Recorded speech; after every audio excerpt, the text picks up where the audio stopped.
Welcome everyone to the Kendall Report, where I share my 40 years of experience to help you manage your portfolios and protect your wealth. Remember to subscribe, like, and share these videos. As we come into the final week of September, it's also the beginning of October on Friday, so we're going to see unemployment numbers come out on Friday. There is a ton of information that we need to digest this week. But looking back on last week, we saw the S&P finish down 0.5%, but the NASDAQ was able to rebound and close up 1.1%, primarily to Apple and Microsoft led the way to the upside on the tech stocks. This snapped the 4-week losing streak. We did see the markets decline sharply early in the week, but rebounded to close at a decent level for the week. As we come into this week, there's a lot to digest. We have the first presidential debate on Tuesday night coming. On Tuesday, we have the Case-Shiller Index, which is expected to show home prices continuing to climb about 4.5%. We're also going to have consumer confidence, and believe it or not, it's expected to show a 90.2 level, which is anything but a recessionary reading. It's very interesting the kind of metrics that we're seeing, at least expected metrics out of these reports. As we come into Wednesday, big time numbers coming out there. We will have the release of GDP. That is expected to show a -0.2%, and this is the third revision. Now, when we come into October, we'll actually see the first reading of the third quarter, but not until then. So remember, these readings that we'll see on GDP will be from Q2. My expectation is they will come in as expected. But as we look at some of these other metrics coming out this week, we're likely to continue to see a lot of bouncing around. The ADP report is expected to show 700,000 new jobs, but as we come into Thursday, we'll have initial claims, once again expected to show an increase of about 850,000 filings. The continuing claims, you can't find any estimates out there. Nobody wants to touch that number. It came in at 12.58 million last week. I believe that if we come in below 12.2, that will be a bullish number. Anything over 12.58 will be negative. Finally, we'll get to the employment situation on Friday, expected to show a 700,000 job increase and unemployment to decrease 0.1% down to 8.3% unemployment.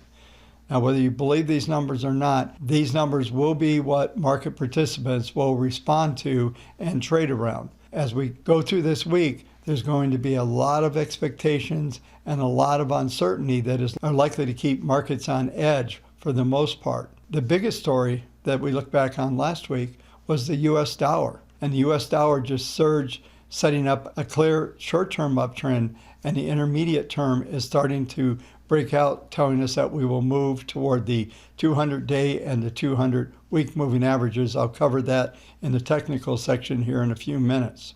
One of the surprises that came from our Friday run on our models was we saw almost 3,000 net sells on our intermediate models. I suggested we might see a 2 or 3% drop in those bullish numbers, but we dropped all the way to 60%.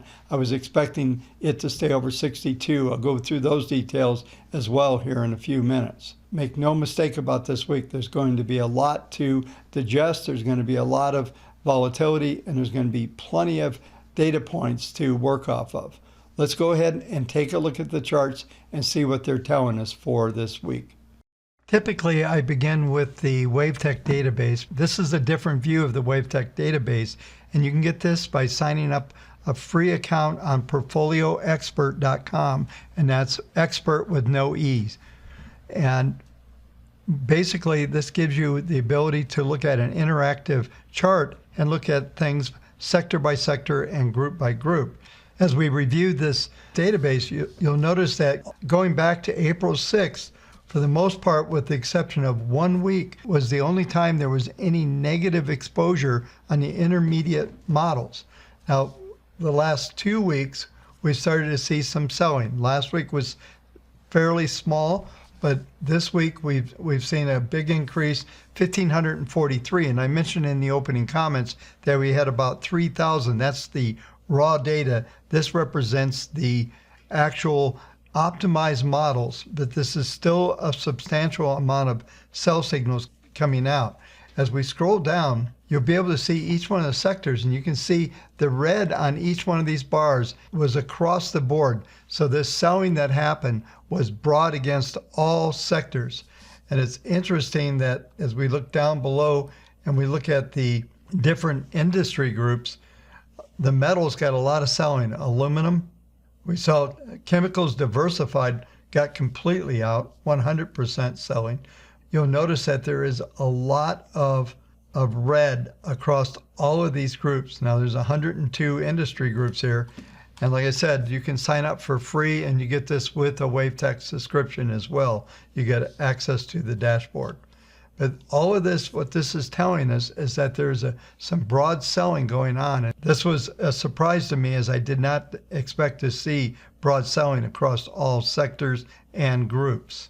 Going to the WaveTech database, many of you that are using WaveTech have been asking, how do I get to these screens that I show every week? But I go to Research, I click on Daily, and then I click on All Stats. That's this page here. And I just scroll up so we don't need to see these graphics up here, so we can just see the data that comes out. But as we look at the sectors, we are 100% out on all sectors. This is a short-term view of the database. The groups are 102. There's only 9 of them, so 8.82%. Symbols have increased about 1%, nothing material at 9.88. And I'm continuing to watch that 26% bullish level on the short-term database. We'll see how we finish out this week. As you'll see here in a few minutes, it looks like this week is going to be a continuation of the rebound that we started last week. For more details on this in a minute. As we go to the weekly database, last week this was at 69%, so we dropped 9% down to 60.17. We're well above the 12,000 symbols long. Now we're down to 9,042. And there's a substantial amount of sells, as I mentioned. On the raw output data, there was roughly 3,000 sells and only 100 buys. So we had an extreme negative ratio on this week's run. And as I said, I did not expect to see this.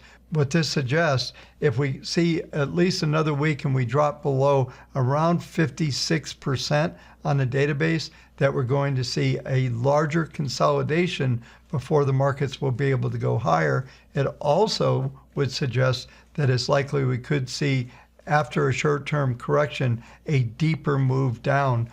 But this database is definitely still positive, so we're not at that point where it's signaling that yet. And depending on how the short-term database acts this week to see if we get any traction coming back in, this will tell us a lot about the rotation and any further negativity that will come out of the intermediate database.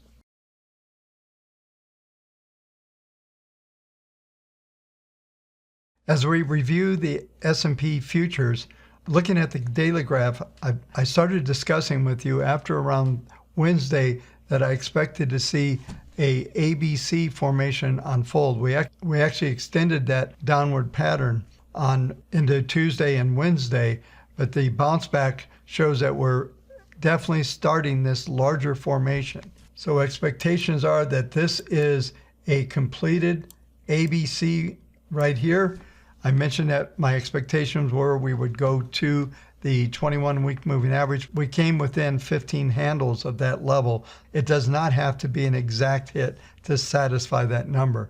What you look for is those reversal patterns we definitely got. We're continuing to see this pattern unfold, and expectations are now we're potentially close to the top of an A wave. There's going to be a substantial resistance around 3307 today. If we get above that level, I'll show you when we go through the cash markets, as we go through the market grid, we could extend up to around 3318 to 3330. Then there should be a retracement, maybe back 50%, and then there will be another rally up. And what's going to come into play will be these moving averages here, which are around the 3386 to the 3378 level. Once I get confirmation that this upward A wave has completed, I'll make some calculations and do a video on that, showing you where the expectations are. In the last couple of videos, I mentioned that it's potentially that we're going to see a 50% retracement. 50% is at that 33.98 level. So we're going to come back up toward this level. So this upward C leg could extend. And I also have suggested to you, and I went through a lot of detail in a video last week, that what we're likely to see here is a complex correctional phase. So we're not just going to go ABC up and then start down. What we're likely to see is more of maybe an X wave where we get a double zigzag, something like that. If you're familiar with the Elliott wave, we would see pattern something like this. It would get very complex. It would also last much longer. And what I'm suggesting is that we could see most of the month of October could be setting up this pattern. It could become very choppy. If that's the case, and I can identify that, that's going to set up some major opportunities in scalping and swing trading this market as we go forward. So this is a good thing from a trading viewpoint. But from a trend viewpoint, we're going to see a big consolidation here. Switching over to the S&P cash, what we saw last week, this is a weekly graph, and what we saw last week was move down toward that 21-week moving average. Now it's at 31.98. It's coming up about 20 handles per week, but the configuration also suggests that there's a strong possibility going back to the 10-week moving average at 33.50 and possibly trading just above it. Initial target zone is for a 33.55 to a 33.98 level, which would put us just above the 10-week moving average, but hitting into the market grid. As we look at the market grid, 33.59 is R2 for this week. I don't think we see R3 at 33.91, but it's possible, depending on how all this news plays out, we're likely to see at least a move to an R2 weekly and the possibility of an R3, 33.91. RXT 34.20 this week, I believe, is off the table right now. Now the key support is at 32.69. If we see any weakness, that level should hold. So what I'm expecting here on a weekly basis, an S1 R2 range for the week, that's 32.69 to 33.59, basically a 100-point range in here. Going to the daily charts and looking at the market grid on a daily, we do have R1 at 33.17. Overnight, we're seeing the futures up 16 handles. They're trading 33.0350 right now. So we're likely to see this thing move up toward this 33.17. Similar numbers that we're seeing on the weekly are also coming into play, where we're looking at 33.38, 33.59 is R2, R3. I would be surprised if we see 33.38 today, but 33.17 is highly likely. So we'll look at a range of S1, R1 today. We'll see if we see some contraction of this big volatility that we've seen over the past several days. As always, in looking at the grid, we take out S1, then 32.58 will be the low. That somewhat matches up with the weekly number I just talked about, it, the 32.60 number that I mentioned a few minutes ago. For today, look at a possibility. S1, R1 could extend to the upside if we get above 07 on the futures and they're trading 04.25 as I'm doing this. We're about an hour and a half away from the London openings.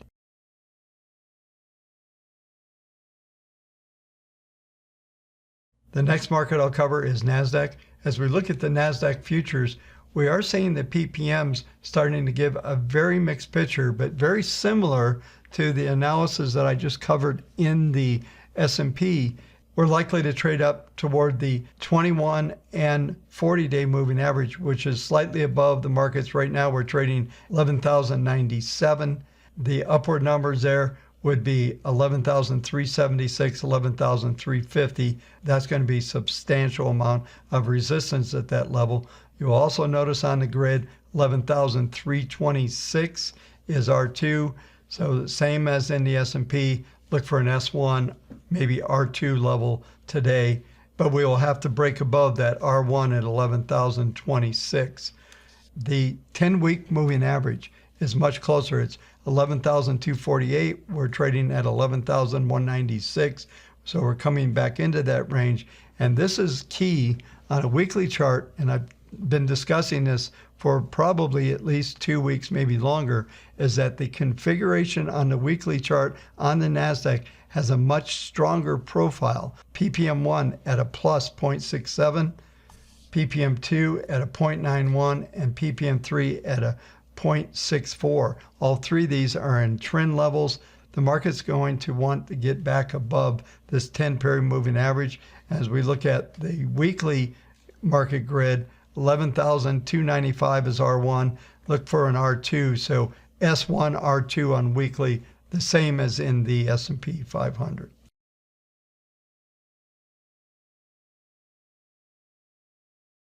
The next market that we'll cover is the US dollar. In Friday's video, I mentioned a key level to watch for. That was the RXT number 9406.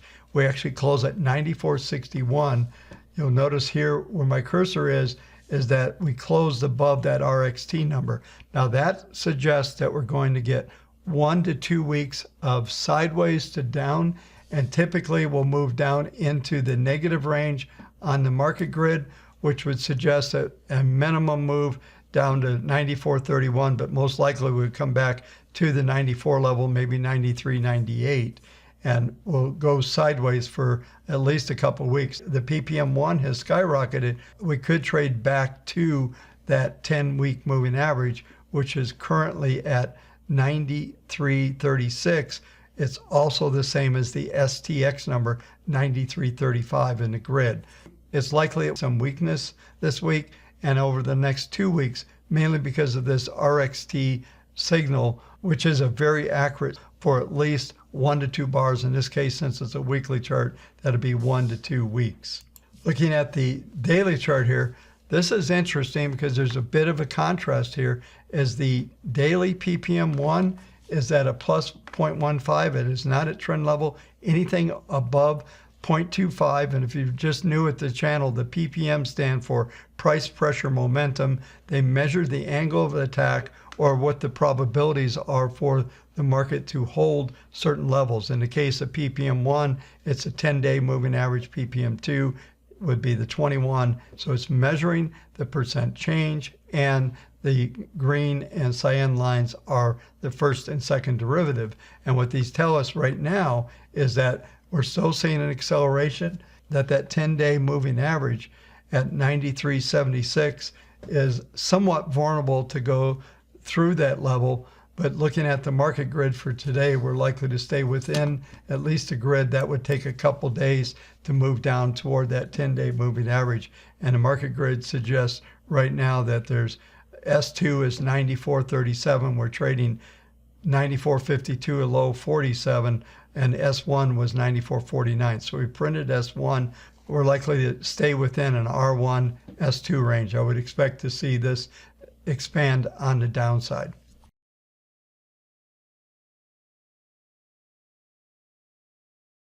The final market that I will cover tonight is gold. And gold continues to be under pressure in spite of some slight weakness in the dollar, but we're seeing a massive acceleration. This is the weekly chart. ppm1 is a negative 0.27 and ppm2 is positive 0.28, still suggesting we're likely to remain between the 21-week moving average, 1867. We're trading just a touch below that right now with a upper end of the range of 1946. But the configuration on the ppms, all three of these, are suggesting momentum is bleeding off and that this market is going to continue, best case, to go sideways, but could continue to print down even into the 17 handle, down toward 1792, and potentially going as low as 1773. So there's potentially another $100 down on gold at this time. If that's the case, and instead of having a trading range between 1867 and 1946, we might see a trading range set up between 1867 and 1790, 1793 on the downside. I don't see any long trades in this market, and I think it's too risky to short at these levels until we see more of the pattern. Let's take a look at the daily and see if we can fine tune this pattern. So looking at the daily grid, we've had a low overnight 1860, S1 is 1857. The high's been 1869. So we're trading in between right now, S1, R1. And if we can't get above 1874 in the first few hours of, then expect to see a continuing drift down toward 1848, potentially going down to 1838, as you're seeing some sharp acceleration on the short term. The contrast here between the weekly charts that still have some positive uptrend on the intermediate, the short-term charts are indicating strong downside with a minus 0.52 on ppm1 and accelerating. ppm2 is a minus 0.27 and accelerating, and ppm3 is at a minus 0.15. Trend level on 2 of the 3 indicators, suggesting that there's going to be a substantial amount of resistance overhead. Just looking at the grid between the 1884 and 1902 level, with the ultimate resistance at 1914, that 10-day moving average is declining at 0.5% per day. So that's going to be below 1900 in the next couple days. So expect to see that 1894, 1902 level on the RXT on the daily will set up the top end of this range, and on the downside could print as low as S3 and possibly an STX. There's just a lot of weakness on a short-term basis, so be very cautious with this market. This will complete the video for tonight. Thank you for watching. We'll talk to you tomorrow night.